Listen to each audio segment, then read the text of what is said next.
Google Stadia. T'as eu peur? Google Stadia ferme ses portes. Attends, qui ça? Google Stadia. Qui?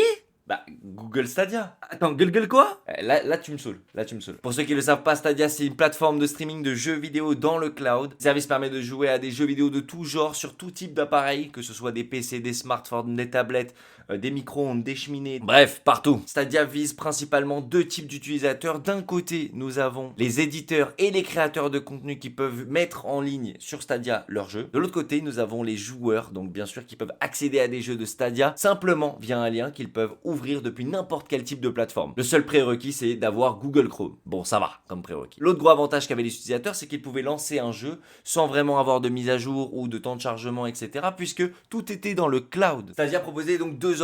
Une offre de base gratuite et en fait on paye quand on veut jouer. Et une offre pro, donc qui était à 9,99€ qui permettait d'avoir la 4K, le surround 5.1, les gogo danseuses. Non, c'est fait arnaquer. Il n'y avait pas les gogo danseuses? Ah ouais, mais si ça marche pas aussi, il faut se poser les bonnes questions. En tout cas, sur le papier, il y avait du lourd, du costaud, mais ça, c'est que sur the piece of paper. Après une sortie donc en novembre 2019 qui avait été acclamée par les personnes qui étaient justement dans le public. 3XL.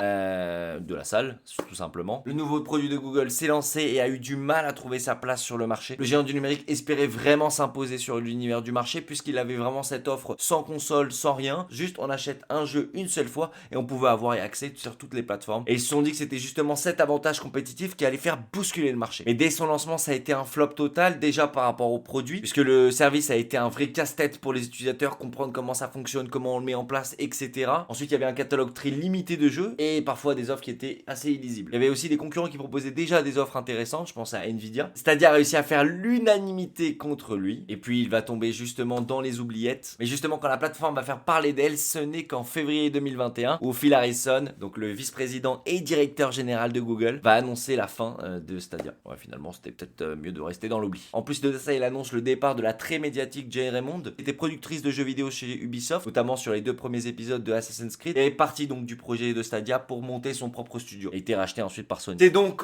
officiel. It is official. It is from the officialist official. Stadia, le service cloud gaming de Google, va donc fermer ses portes dans 2 jours, le 18 janvier précisément. Il y a même eu un Discord communautaire pour Stadia, justement pour faire un peu les adieux du produit. Tu vas nous moquer Stadia Douné. Qui ça? Mais tu rigoles. C'est tout pour cette vidéo. Dis-moi en commentaire qu'est-ce que tu pensais de ce service et n'hésite pas à t'abonner et à liker pour plus d'actualités gaming. Punch! Tu peux aussi venir me voir en live sur Twitch.